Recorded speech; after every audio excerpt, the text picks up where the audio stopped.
Hello दोस्तों, जय माता दी। तो कैसे हैं आप सब लोग? उम्मीद करता हूं आप सब अच्छे होंगे। तो स्वागत है आपका हमारे चैनल हिंदी कहानी वर्ल्ड में। और आज की कहानी का शीर्षक होने वाला है भेड़िया इंसान। कहानी बहुत ही हॉरर होने वाली है, अंत तक जरूर देखें। चैनल पर नए आए हैं तो तुरंत सब्सक्राइब भी कर लें। तो चलिए कहानी शुरू करते हैं। विनोद एक पढ़ा लिखा नौजवान था, लेकिन बेरोजगारी की मार से परेशान था। काफी मशक्कत करने के बाद भी उसे कहीं नौकरी नहीं मिली, जिस वजह से वो प्रतीक नाम की एक अमीर लड़की को उसके घर पर ट्यूशन पढ़ाना शुरू कर देता है। एक दिन सर, आज मेरा जन्मदिन है और मैंने आज शाम हमारे फार्म हाउस पर एक बहुत बढ़िया पार्टी रखी है। सर, आप प्लीज़ आइएगा। मैं आपको अपने फार्म हाउस की लोकेशन सेंड कर देता हूँ, ठीक है? किसी पार्टी में गए विनोद को अरसा बीत चुका था, इसलिए वो भी पार्टी के नाम से खुश हो जाता है। फिर ठीक 2 बजे ट्यूशन खत्म कर विनोद अपने घर की ओर चला जाता है। आज बड़े दिनों के बाद बहुत बढ़िया और स्वादिष्ट खाना खाने को मिलेगा। घर जाने के बाद विनोद अपने घर के कामों में व्यस्त हो जाता है। देखते ही देखते शाम हो जाती है। अरे 6 बज गए। मुझे तो प्रतीक की बर्थडे पार्टी में जाना है। अभी निकलूंगा तो समय पर पहुंच जाऊंगा, वरना देर हो जाएगी। विनोद तैयार होकर घर से निकलता है और एक रिक्शे को रोककर उसे एड्रेस बताता है। हाँ ठीक है साहब, चल लेंगे। हाँ, पर पूरे 200 रुपए लूंगा। अरे बाप रे, 200 रुपए? अरे ये तो बहुत ज्यादा है। मैं तुम्हें सिर्फ 50 दे सकता हूँ। मजाक कर रहे हो क्या साहब? अरे इतनी दूर जाना है और सिर्फ 50 रुपए? चलिए ठीक है, 100 दे देना बस। विनोद चारों तरफ नजर घुमाकर देखता है।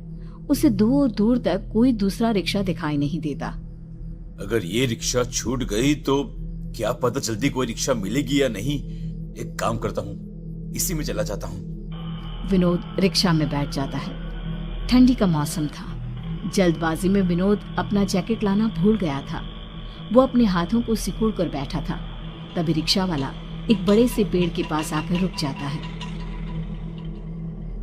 अरे क्या हुआ? तुमने अचानक रिक्शा क्यों रोक दी? अरे साहब, मैं इससे आगे नहीं जाऊंगा। क्यों? क्या हुआ? तुमने तो कहा था तुम मुझे मेरे बताए हुए पते पर पहुंचा दोगे। अब क्या परेशानी हो गई?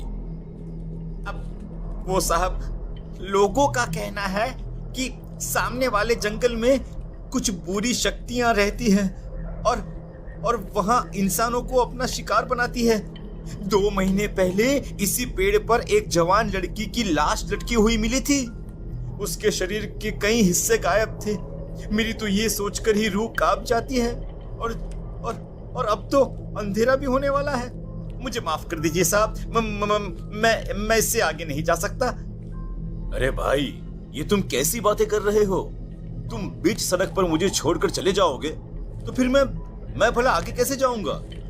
देखो भाई, अगर तुम्हें ज्यादा पैसे चाहिए तो साफ साफ बोल दो, बेकार के बहाने मत बनाओ। अरे नहीं भाई साहब, नहीं, मैं कोई बहाना नहीं बना रहा। मैं सच बोल रहा हूँ। अरे इससे आगे जाने की मेरी हिम्मत नहीं है। चाहो तो 100 रुपए भी आप रख लो। मुझे नहीं चाहिए पैसे, पर मुझे बख्श दो। मैं इससे आगे नहीं जा सकता मैं। इस तरह विनोद को बीच रास्ते में छोड़कर रिक्शा वाला वहां से वापस लौट जाता है। इन रिक्शा वालों पर तो भरोसा करना ही बेकार है। खैर कोई बात नहीं, मैं पैदल ही आगे चला जाऊंगा। देखता हूँ, शायद कोई लिफ्ट देने वाला मिल जाए। विनोद जंगल के रास्ते आगे बढ़ने लगता है। देखते ही देखते चारों तरफ घनघोर अंधेरा छा जाता है। जंगल से तरह तरह की डरावनी आवाजें भी आ रही थी।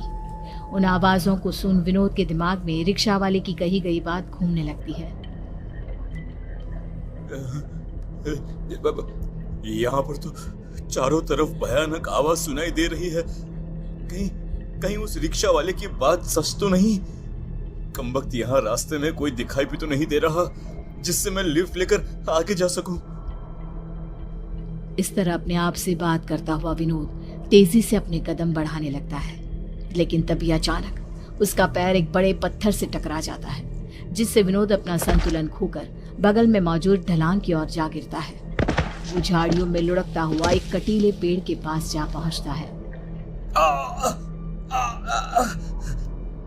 विनोद अपने आप को किसी तरह संभालते हुए उठ खड़ा होता है, लेकिन तभी उसकी नजर अपने सामने खड़े एक डरावने भेड़िए पर पड़ती है।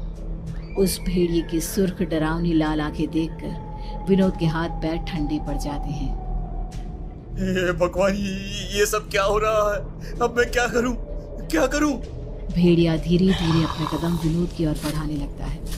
ये देखकर विनोद की सांस अटक जाती है और वो अपनी जान बचाने के लिए तेजी से वहां से भागता है। जिसे भागता देख भेड़िया भी उसका पीछा करने लगता है।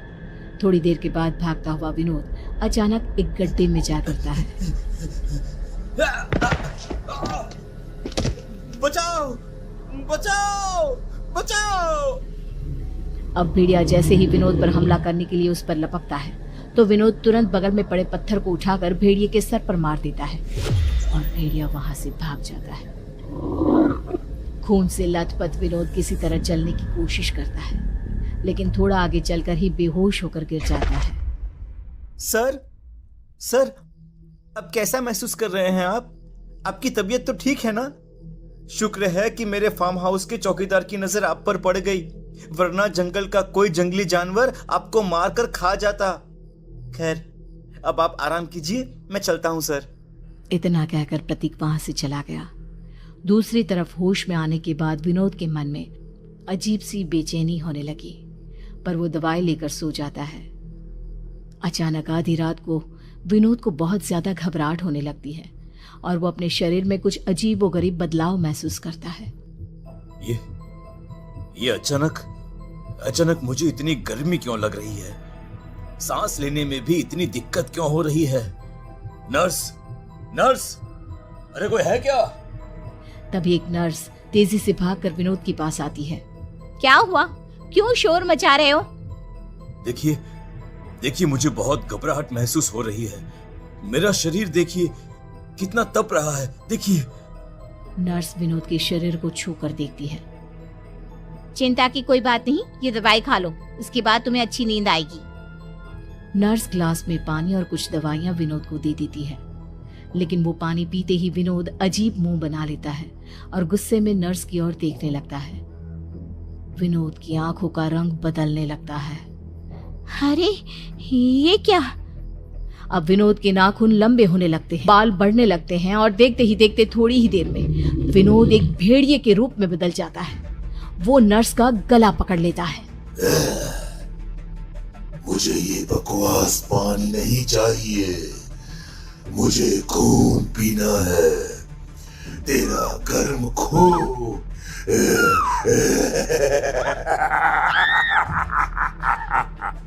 बचाओ, कोई बचाओ मुझे! नर्स अपने आप को विनोद से छुड़ाने की बहुत कोशिश करती है, लेकिन विनोद नर्स के गले में अपने नुकीले दांत घुसाकर उसका खून पीना शुरू कर देता है। बचाओ, कोई बचाओ मुझे, कोई मदद करो मेरी! नर्स की चीखें सुनकर अस्पताल के कुछ लोग भागते हुए वहां आते हैं, जिन्हें देख विनोद नर्स को वहीं छोड़ खिड़की का कांच तोड़कर बाहर भाग जाता है। विनोद को एक भेड़िए के रूप में देखकर अस्पताल के सभी लोग हक्के बक्के रह जाते हैं। क्या अभी यहाँ सच में एक इंसानी भेड़िया था?